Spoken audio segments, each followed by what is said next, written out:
The West is at war, but unlike in Ukraine, this proxy war is not being fought with tanks and planes. This war is something quite different. The private military company, known simply as the Wagner Group, made its name fighting alongside Russian-backed separatists in the Donbas region in 2014, and later alongside Russia in the most recent Ukraine conflict. The group, consisting of primarily ethnic Russians, recruits directly from Russian prisons and is led by their power-hungry leader Yevgeny Prigozhin. Something straight out of a Bond movie. But this is no movie.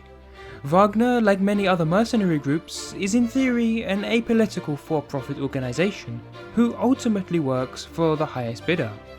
But in reality, Wagner Group has close ties with the Kremlin and has operated in a way to exert Russian influence abroad whilst allowing Russia itself to maintain plausible deniability.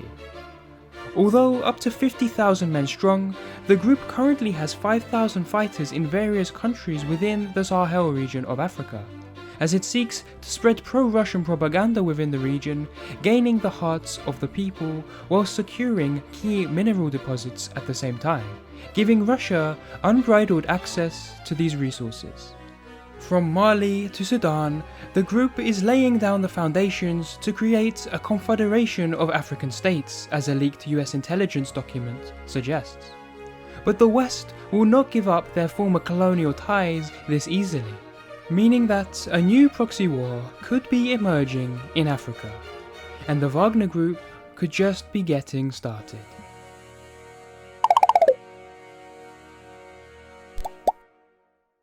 We know that Africa has lots of resources, and because of this, everybody wants a piece of them.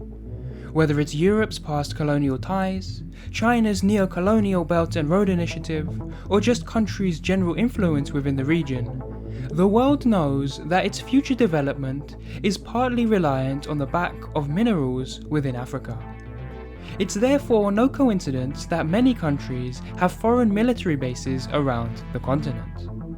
France's presence in the francophone regions of Western Africa and the prevailing economic and military alliances between these parties has no doubt been beneficial to the over 40,000 French companies that operate within Africa.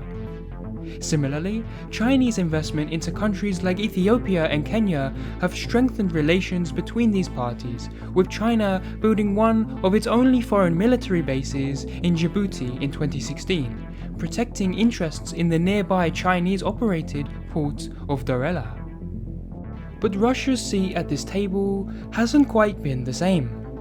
None of Russia's 21 overseas military facilities are located in Africa.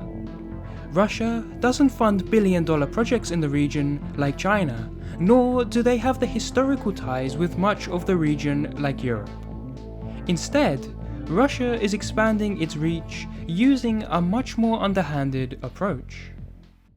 In 2017, Wagner Group began operating in Africa with a simple strategy: seek political instability, back the new, often military government of the country, try to win the hearts of the people, and ultimately gain access to much needed resources.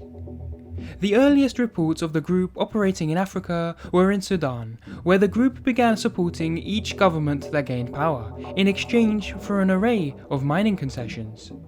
Gold resources are especially prevalent in the country, where material is taken from mines in Sudan to a Wagner-associated gold processing plant in the northeast of the country.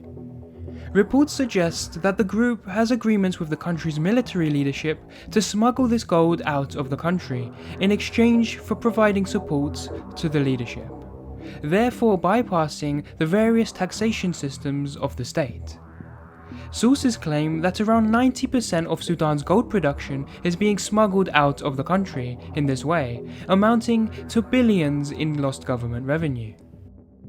Things are not too dissimilar in the neighbouring Central African Republic, where in 2018 Wagner was deployed to protect President Faustin Archange Touadéra.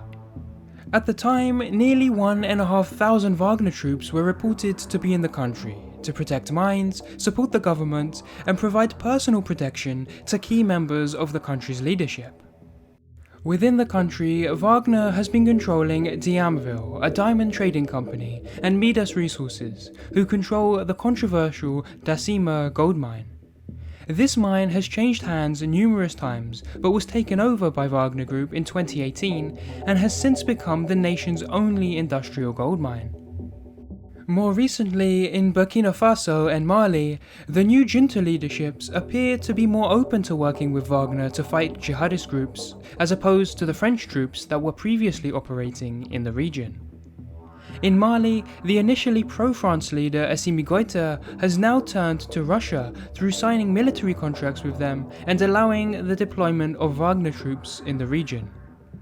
The general rise of anti-French sentiment in Mali, partly caused by the actions of the French military themselves, has led to protests in which French flags have been seen burning with Russian flags being waved, showing that sentiment is definitely shifting in the region. But why? Well, Russia has partly tapped into the people's resentment about France's colonial past, whilst painting themselves as an anti-colonial friend.